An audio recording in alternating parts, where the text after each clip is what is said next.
Imagine, just for a moment, doing something really simple, almost unconscious, like running your finger along a soft, dusty surface, or maybe wiping condensation off a window pane, just a fleeting gesture. Right, something you do without thinking. Exactly. Now, what if that single momentary swipe of a finger was somehow preserved, like for thousands of years, Wow. giving us this direct, almost physical link back to ancient people, maybe even to their spiritual lives? It's kind of mind-bending, isn't it? That something so brief, so ephemeral could last and tell us so much. It really is, and that's exactly the kind of insight we're digging into today. Okay. Our deep dive is heading deep underground, actually, into Waribruk Cave. It's also called New Guinea the Second Cave, which is in GunaiKurnai country in Victoria, Australia. Oh, okay. We're looking at these incredible things called finger flutings. This is all based on some really fascinating new research just published in Australian Archaeology, plus an accompanying article. Gives us this rare look into, well, ancestral gestures. Ancestral gestures, I like that phrasing. So our mission here really is to unpack what these marks actually are. Right. How archaeologists are even managing to record them now, get a handle on how old they might be, and the big one, what do they tell us? What were the intentions, the worldviews of the old ancestors who made them? Yeah, what was going on in their minds? Exactly. We want to show you how even marks that seem simple, maybe even abstract at first glance, can hold really deep cultural weight. Okay, so let's start with the basics. Finger flutings. It sounds intriguing. What are they, precisely? It does have a nice ring to it. The term itself, it was coined back in the early 80s by a rock art researcher, Robert Bednarik. Okay. And it describes the look, the visual effect you get when people run their fingers, usually several fingers together along soft cave walls or ceilings. So it creates these parallel lines, these grooves. That's it. Think of the flutes on a Greek column, that kind of grooved effect, but made by human fingers in soft material. So really important. This isn't carving with a tool. It's not painting. No, exactly. That's the key thing. It's the result of a single hand motion, dragging fingers through something soft, like damp clay, or in this case, decomposed rock.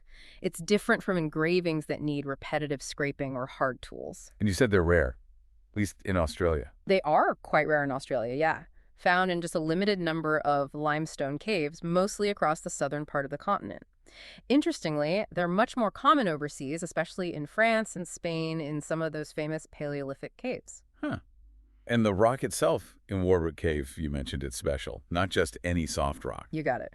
The surface there is this decomposed limestone, weathered over huge timescales because it's constantly moist.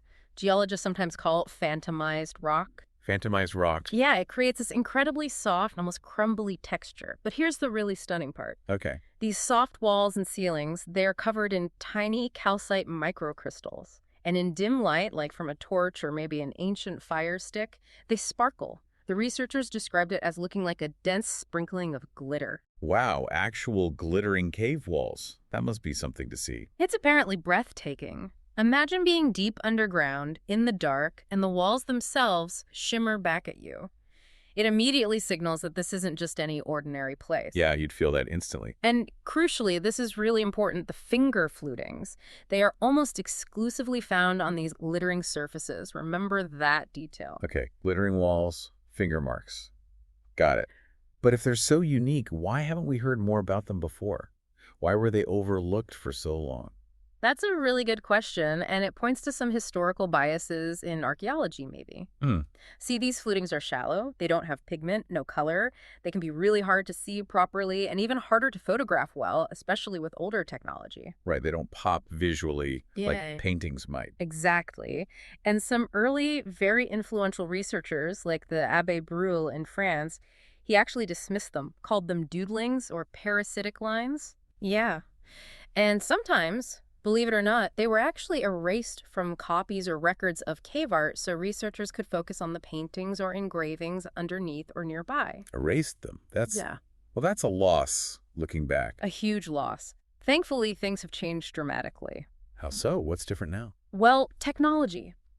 Digital photography, especially high-resolution stuff, and these amazing 3D photogrammetry techniques. They let us capture and analyze these subtle marks in ways that were just impossible before. It's like getting a new set of eyes. So you can create a virtual model of the cave surface. Precisely. And the Waribruk project really leaned into this. It's this fantastic partnership led by the GunaiKurnai Land and Waters Aboriginal Corporation, working with Monash University and international experts. Sounds like a great collaboration. It is. Their method is incredibly careful. They took hundreds of gigabytes of photos, ensuring huge overlap between images. Wow. Then they built 3D models. They even made lower res versions right there in the field using generators and satellite links to check their work immediately. That's smart. Then, back in the lab, or even in the cave on tablets, they digitally trace every single fluting onto these high-def models. It allows for incredible precision. And you can tell which marks came first, if they overlap. Yes, exactly. They use something called Harris matrices. It's a method archaeologists use, often for soil layers, but here it's applied to the overlapping marks. It helps work out the sequence, the chronology of the gestures, layer by layer. Ancient gestures meeting cutting-edge tech. Mm-hmm. Okay, so this incredible recording leads to the big question. How old are they?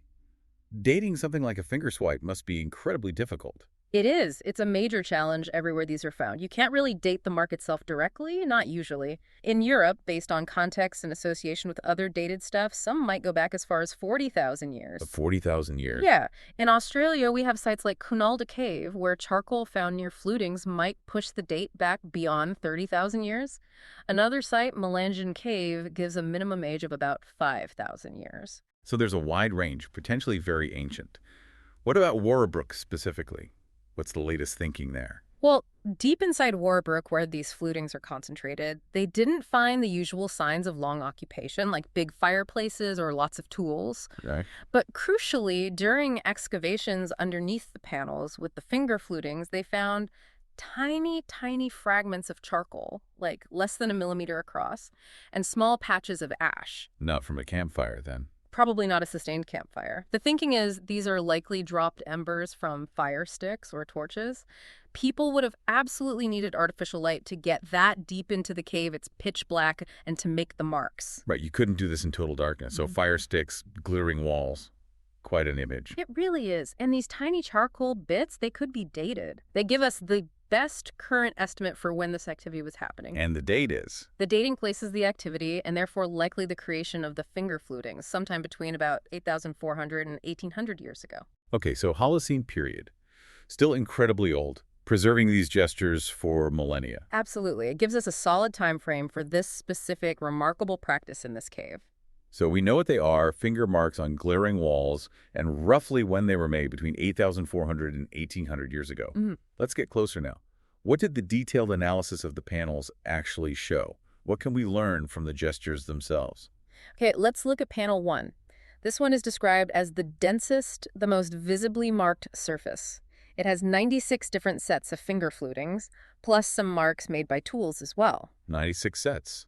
It's a lot of activity focused right there. A huge amount. And what's really interesting is they could distinguish 9 overlapping layers of flutings. They grouped these layers to understand the sequence. 9 layers, like a story told over time etched in the rock. Kind of, yeah. The oldest layer they identified as a group of horizontal flutings. These seem quite deliberate, carefully made, maybe 5 to 10 parallel lines, quite shallow, very aligned. Looks like a controlled hand position. Okay, deliberate and horizontal first. Then what? Over the top of that, there's a vertical group. Some of these are the deepest, most visible grooves on the panel. So a different orientation, maybe a different intensity. And then finally, there are diagonal groups. Actually, 2 layers of diagonal marks, and these ones are tiny. Really small grooves. How small are we talking? Like only 3 to 5 millimeters wide. Super fine. Wow. What does that imply? Well, this is one of the most amazing findings. The researchers suggest that grooves this small were almost certainly made by the fingers of a small child. A child. Seriously. Deep in this dark cave. Yes. And here's the kicker. These tiny diagonal marks are high up on the panel, way higher than a small child could reach on their own. Someone must have lifted them up. That's the strong implication. An adult holding a child aloft, guiding their hand or allowing them to touch the glittering wall. It points to this being a planned, intentional act. Maybe even shared participatory, not just random marking. An adult and child, together, making these marks thousands of years ago, in the dark, with firelight flickering on glittering walls. That's incredibly evocative. Yeah. Gives me chills, actually. Me too. It's a powerful human moment reaching across time. Were there other panels that told different stories? Yes, panel 4 is interesting for a different reason. It features the longest continuous finger flutings found in the cave. They stretch for 1.6 meters. Wow, over 5 feet long. Yeah, and these long, flowing grooves run along the ceiling. The interpretation is that the person making them was actually moving. Moving while making the mark. Yes, likely walking along the creek bed that runs through that part of the cave, reaching up and dragging their fingers along the ceiling as they went deeper inside. It suggests an embodied gesture tied to the act of journeying into the cave's depths. So it's not just about the mark itself, but the mark being made as part of a larger movement, an interaction with the space itself. Exactly. It connects the person, the gesture, and the journey through the cave environment. And you said people made these from different positions. That's right. The analysis showed flutings made while standing, sitting, kneeling, even crawling in lower sections. It wasn't just accidental brushing against the wall while moving. It reinforces this idea of a deliberate intention to touch the walls from various positions throughout the accessible parts of this marked area. Okay, this is all building towards the big question, isn't it? The why. The why, yes. Why go deep into a dark, possibly dangerous cave? Why specifically touch these glittering surfaces? Why involve children? What was the purpose behind these thousands of years old gestures? This is where we have to move beyond just describing the marks and try to understand the cultural context. And it's crucial, as you said, that these flutings are deep inside, far from any evidence of daily life. No hearths, no food scraps, no dense clusters of tools. So definitely not a campsite or a workshop. No. This strongly suggests these were special, secluded spaces, not for everyday activities. Which points towards ritual, ceremony, something spiritual. Precisely. And this is where connecting the archaeology to GunaiKurnai knowledge becomes so important. We have ethnographic records, particularly from Alfred Howitt in the late 1800s, that talk about GunaiKurnai beliefs about caves. What did those records say? They describe caves as potent places holding deep cultural significance. They were considered spirit places. Spirit places. Yes, and sometimes associated with powerful, often feared beings. Howitt recorded the name Nargin for such beings residing in caves. So these were places you entered carefully, respectfully, and usually only with the guidance or approval of elders. So a place of power, maybe awe, maybe even danger. Needs respect. Absolutely. And Howitt's work also tells us about specific spiritual practitioners within GunaiKurnai society, the mulla-mullung. Mulla-mullung. Yes, hereditary medicine, men and women. They were believed to possess special powers. They practiced magic, divination, healing. And importantly for us, they used specific materials in their rituals, including crystals and shiny powdered minerals. Crystals. Shiny things again. Exactly. There are accounts saying that for a mulla-mullung, losing their personal crystals meant losing their power. The objects themselves held potency. Wow, okay, that link feels really significant now. It gets even more direct. There's this really evocative account Howitt recorded from a mulla-mullung named Tankli. Go on. Tankli described an initiation experience where he was led inside a rock into a place that was bright as day. And there he was shown shining bright things like glass. The GunaiKurnai word recorded was kin. And it was through this encounter with the shining things inside the rock that he gained his spiritual powers. He's inside a rock, bright as day, shining things like glass, gaining power. That sounds incredibly relevant to a glittering cave. Doesn't it just? So, let's pull these threads together. We have the archaeological evidence. 93% of the finger flutings are deliberately placed on these unique, glittering calcite crystal surfaces deep within the cave. Right, the vast majority. We have the ethnographic evidence. GunaiKurnai traditions about caves as spirit places, and about mulla-mullung using shining crystals, things called kin found inside rocks as sources of spiritual power. The connection seems undeniable. The researchers argue, very convincingly I think, that the primary intention behind making these finger flutings wasn't necessarily about creating a visual mark for its own sake. It wasn't art in the way we might first think. So what was it then? It was about the act of touching. It was about physically engaging with, connecting with, perhaps drawing upon the inherent power believed to reside in those glittering crystals, those kin, within the spirit place of the cave. So the grooves, the flutings we see, are the result of that meaningful touch rather than the goal itself. That's the interpretation, yes. The gesture of touching the power was the key thing. The marks are the trace left behind by that potent interaction. That completely reframes it. It's not drawing on the wall, it's interacting with the wall's essence. Exactly. And remember those overlapping layers on panel 1? Yeah, the 9 layers. That shows this wasn't just a single event. People returned again and again over potentially a long period. It was an iterative practice, a recursive engagement. Later, people weren't just marking the wall. They seemed to have been intentionally marking over or alongside the marks of those who came before. So engaging not just with the rock's power, but with the actions of their ancestors too. That seems very likely. Engaging with the marks left by previous generations, adding their own touch, perhaps renewing the connection or building upon the power access there. It creates this incredible layered record of connection to place, to power, and to ancestral presence. Wow. So we started with this image of a simple finger swipe. And through this deep dive, looking at the archaeology, the technology, the ethnography, we arrive at something so much richer. These aren't just doodles. They aren't just rock art in a simple sense. No, they're preserved gestures. They are the physical remnants of momentary, deliberate, meaningful acts of touching. Acts deeply embedded in specific cultural beliefs about power, spirits, and the significance of place. It's an embodied record, really.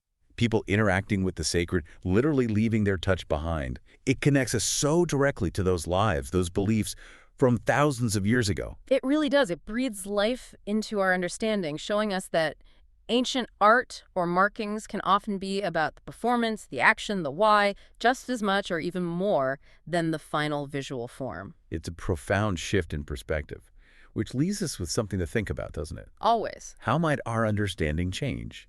For other ancient sites, other seemingly abstract marks, maybe even how people shaped entire landscapes. If we always tried to look through the lens of local indigenous knowledge first. If we always push past the surface description to ask about the deeper why. Yeah. What other powerful stories, what other intentional gestures might be hidden in plain sight all around us, just waiting for us to shift our focus, look a bit closer, and maybe listen a bit differently?